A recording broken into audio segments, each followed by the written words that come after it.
इन्नल्लाह व मलाइकतहु युसल्लून अलन नबी। बिस्मिल्लाहिर्रहमानिर्रहीम। नाज़रीन, दरस नंबर 19 जो गुज़श्ता दरस था उसमें आपने ये तफसीलात मुलाहज़ा फरमा ली कि अगर किसी ने कोई चीज़ ख़रीदी है और बाद में उसमें कमी बेशी निकले तो उसका क्या उसूल है। आज का जो दरस नंबर 20 है वो भी उसी का तसलसल है, लेकिन थोड़ा फ़र्क ये है कि दरस नंबर 19 का जो मौज़ूई बहस था तो वो चीज़ थी जिसमें एक ही चीज़ है और उसमें इजाफ़ा या कमी आती है।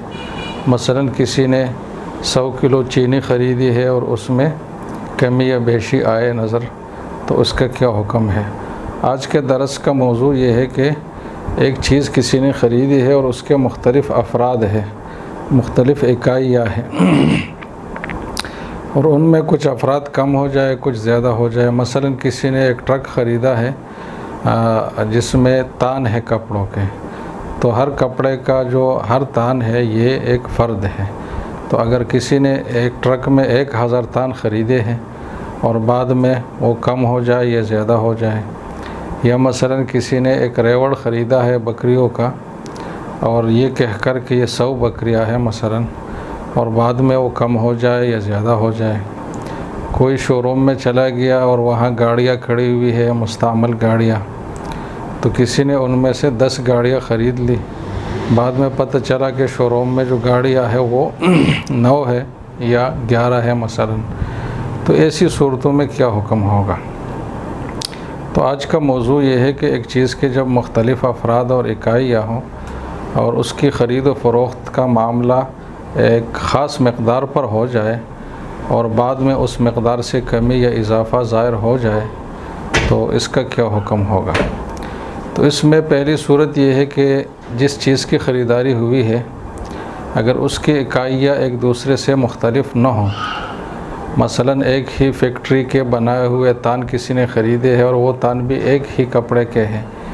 और इस तरह वो एक जैसे है कि अगर एक तान का कुछ कपड़ा कम हो जाए तो दूसरे तान से उसकी तकमील हो सके।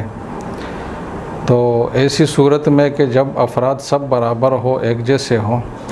तो इसका उसूल वही है जो पहले हम पढ़ चुके हैं कि इसमें जितनी मक़दार पर मामला हुआ है वो मक़दार दाखिल समझी जाएगी और जो इजाफ़ी मक़दार है तो वो इजाफ़ी समझी जाएगी। लिहाजा अगर 1000 तान किसी ने ख़रीदा है तो वो कपड़े का मसलन और वो सब एक जैसा है और 1000 की बजाय वो 1200 तान निकले हैं, तो ख़रीदार ये नहीं कह सकता कि मैंने तो आपसे ट्रक ख़रीदा था, उसमें 200 जब ज़्यादा है तो ये मेरे हैं। ऐसा नहीं होगा, बल्कि वो बेचने वाले का हक़ होगा और ख़रीदार ने अगर वो लेना है तो उसकी अलग कीमत की भी अदायगी ज़रूरी होगी और साथ बेचने वाला जो है उसकी मर्ज़ी भी ज़रूरी होगी। इस तरह अगर उसमें से कुछ तान कम है, 1000 में की बजाय मसलन 900 है, तो उसमें भी यही बात है कि ख़रीदार को इख्तियार होगा कि चाहे वो ले चाहे छोड़ ले, और अगर लेना चाहे तो उसकी उतनी ही कीमत कम करेगा जितने अफराद उसमें से कम है। तो ये तो उस सूरत का हुक्म है जब सब इकाइयाँ आपस में बराबर हो बिल्कुल, या बहुत ही करीब हो, जो बराबर होने के करीब समझा जाए। अगर वो चीज़ जिसे फ़रोख्त किया गया है उसके इकाइयाँ आपस में मुख्तलिफ़ हों और एक दूसरे की जगह वो रिप्लेस ना हो सके,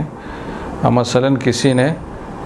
1000 तान ख़रीदे हैं लेकिन वो मुख्तलिफ़ किस्म के कपड़े हैं और हर कपड़ा दूसरे से अलग है। किसी ने 100 मोटरसाइकिलें ख़रीदी है किसी शोरूम से और वो मुस्तअमल मोटरसाइकिलें हैं जो ज़ाहिर है एक दूसरे से अलग है। किसी ने बकरियों का एक रेवड़ ख़रीदा है 100 की तादाद में, तो ज़ाहिर है कि बकरियों के जो अफराद है ये भी एक दूसरे से अलग हैं। तो ऐसी सूरत में 2 सूरतें और 2 शिक़ें बनती हैं। एक शिक़ ये है कि हर फ़र्द की अलग अलग कीमत तय न की गई हो, बल्कि पूरे मजमूए की एक मजमूई कीमत, जिसको एग्रीगेट प्राइस आप कह सकते हैं, तो एक मजमूई कीमत बताई गई हो कि ये 100 मोटरसाइकिलें मैं आपको मसलन 1 करोड़ में बेचता हूँ, ये 1000 तान में आपको मसलन 10 लाख में बेचता हूँ, तो एक मजमूई कीमत बताई गई हो। तो ऐसी सूरत में जब एक चीज़ ज़ायद हो जाए या कम हो जाए तो बाकी जो चीज़ें हैं उसमें भी बेफासिद इनवैलिड हो जाएगी। यानी अगर वो मोटरसाइकिल 100 के बजाय 101 है या 99 है और ट्रक में जो तान पड़े हुए हैं वो 1000 के बजाय 1010 है या 990 99 है, मतलब कम है या ज़्यादा है, तो ऐसी सूरत में सिर्फ ये नहीं है कि एक तान की कमी बेशी हुई और एक मोटरसाइकिल की कमी बेशी हुई, बल्कि बाकियों में भी मामला नहीं हो सकेगा और मामला फासिद होगा। इसकी बुनियादी वजह है कि ऐसी सूरत में एक निज़ा और कन्फ्लिक्ट का एक बुनियाद यहाँ मौजूद है, क्योंकि ये फ़ैसला मुश्किल है कि वो इजाफ़ी चीज़ कौन सी है और उसकी वजह से कीमत में कितना हिस्सा कम किया जाएगा। मसलन किसी ने शोरूम से 10 गाड़ियाँ ख़रीदी और वो 10 के बजाय 9 या 11 गाड़ियाँ निकले, तो इस इजाफ़ी गाड़ी में भी इख्तिलाफ होगा कि वो इजाफ़ी वाली गाड़ी कौन सी है, और अगर एक गाड़ी कम है तो इसमें इख्तिलाफ होगा कि इसकी वजह से कीमत का कितना हिस्सा कम किया जाएगा। तो बाकी का जो मामला है वो भी मुतासर हो रहा है। इसलिए पूरा जो मामला है, पूरी जो सेल है, ये इनवैलिड सेल है, इसको ख़त्म करना होगा और दोबारा नए सिरे से एक वाज़ेह अंदाज में मामला करना होगा। तो ये तो जब है जब एग्रीगेट प्राइस और मजमूई कीमत बताई गई है। अगर मजमूई कीमत नहीं है बल्कि हर फ़र्द की अलग अलग कीमत तय की गई हो कि मसलन आपको मैं 100 मोटरसाइकिल बेचता हूँ और हर मोटरसाइकिल जो है वो 20,000 का शुमार किया जाएगा, या इस ट्रक में 1000 तान है और हर तान जो है ये 1000 रुपये का होगा मसलन, तो ऐसी सूरत में अगर इसको हम देखें कि एक चीज़ कम हुई है तो उसका हल तो आसान है कि जो चीज़ कम हुई है उससे ज़्यादा से ज़्यादा ये होगा कि ख़रीदार को इख्तियार मिलेगा, अगर वो चाहे तो ले, चाहे तो छोड़ ले, लेकिन मामला फासिद नहीं होगा, क्योंकि उस सूरत में कीमत की कमी का सवाल होगा और उसका फार्मूला मुतय्यन है कि हर चीज़ का जो हर फ़र्द का जो रेट तय है, जब एक फ़र्द उसमें से कम है तो उतनी ही कीमत में कमी होगी। अगर 100 मोटरसाइकिलों में से एक कम है तो 20,000 रुपये कम होंगे, अगर 1000 तानों में से एक कम है तो 1000 रुपये कम होंगे। लेकिन इस सूरत में अगर वो अफराद ज़्यादा निकलें तो फिर मसला बनेगा, क्योंकि उस ज़्यादा वाले की कीमत तो तय है, लेकिन ये मालूम नहीं है कि वो इजाफ़ी कौन सा वाला है, वो इजाफ़ी मोटरसाइकिल कौन सी है। बेचने वाला कहेगा कि वो इजाफ़ी ये है और ख़रीदने वाला कहेगा कि वो इजाफ़ी ये है, तो इसमें उस इजाफ़ी फ़र्द के तयीन में इख्तिलाफ हो सकता है। तो इस वजह से ये मामला फासिद होगा और इसको ख़त्म करके नए सिरे से फिर दुरुस्त मामला करना होगा, जिसमें जो मौजूदा चीज़ें हैं उसको वाज़ेह अंदाज में एक वाज़ेह कीमत के बदले बेच दिया जाए। अब इस उसूल को अगर हम ले लें तो इससे आप ये मसला निकाल सकता है कि मसलन अगर एक आदमी चीनी की एक बोरी में से 1 किलो या 10 किलो बेचता है तो ये दुरुस्त है, लेकिन अगर कोई 100 मोटरसाइकिलों में से जो इस्तेमाल शुदा है, सेकंड हैंड है, उसमें से एक मोटरसाइकिल बेचता है तो ये जो मामला है ये नाजायज़ है। इसकी वजह यह है कि पहली सूरत में तयीन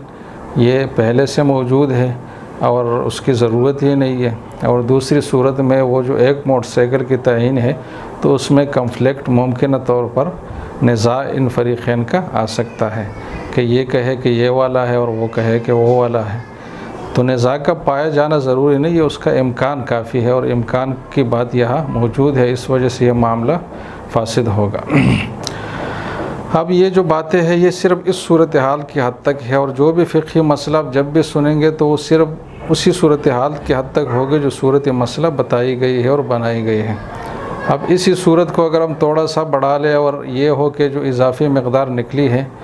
तो ख़रीदने वाला भी मौजूद है, बेचने वाला भी मौजूद है, दोनों इत्तेफाक कर ले कि भाई ये वाला जो फ़र्द है ना, ये वाली जो मोटरसाइकिल है ये इजाफ़ी है, ये मामले से ख़ारिज है, और बाकी जो है ये मामले में दाखिल है, तो फिर ज़ाहिर है कि कन्फ्लिक्ट और निज़ा की कोई बात बाकी नहीं रहेगी, तो ये मामला दुरुस्त होगा। अब यहाँ नाज़रीन आपको एक इश्काल महसूस होगा कि बहरहाल इस बात की ज़रूरत तो है कि ख़रीदार जो है ना वो अकेले तौर पर ये फ़ैसला नहीं कर सकता कि ये चीज़ इजाफ़ी है और उसको मामले से ख़ारिज समझे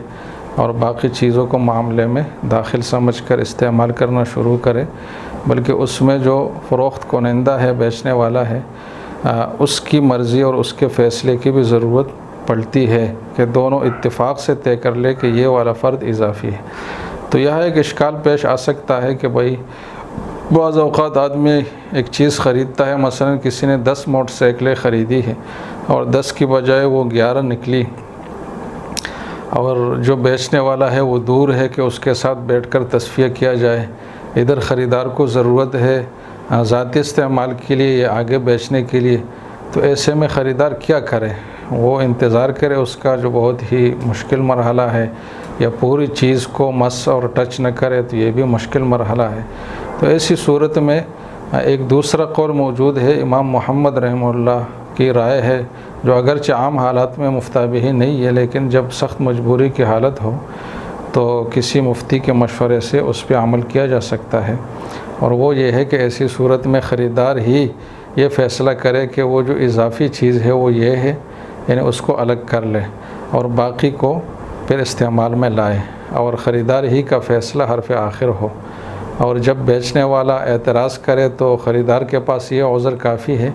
कि भाई आप दूर थे और आपका इंतज़ार नहीं किया जा सकता था, अगर आपका इंतज़ार किया जाता तो मुश्किल का सामना करना पड़ता, तो ये उज़्र ख़रीदार की तरफ से काफ़ी है। तो इस तरीके से ख़रीदार जो है वो अकेले भी इस मामले को हतमी और मुकम्मल कर सकता है, और वो जो इजाफ़ी फ़र्द है उसको निकाल सकता है अपने फ़ैसले के तहत, और बाकियों को इस्तेमाल में ला सकता है। तो ये कौल गैर मुफ्ताबिही है, लेकिन बहुत मजबूरी जब हो और कोई और हल नज़र न आ रहा हो तो उसके मुताबिक अमल हो सकता है। वैसे अगर बेचने वाले की तरफ रसाई मुश्किल न हो तो फिर पहले वाले तरीक़े पर ही अमल ज़रूरी है कि उसको मुत्तले करके उसको एतमाद में लेकर फ़ैसला किया जाए कि कौन सा फ़र्द इजाफ़ी है, मामले से ख़ारिज है, और कौन से अफराद ऐसे हैं जो मामले में दाखिल है। ख़रीदार अकेले फ़ैसला न करे बल्कि बेचने वाले को भी एतमाद में ले ले। तो आम हालात में तो ऐसे ही किया जाएगा, मजबूरी की हालत का हुक्म ये दूसरा होगा। आज के दरस में इतना ही काफ़ी। अस्सलामु अलैकुम वरहमतुल्लाहि वबरकातुहू।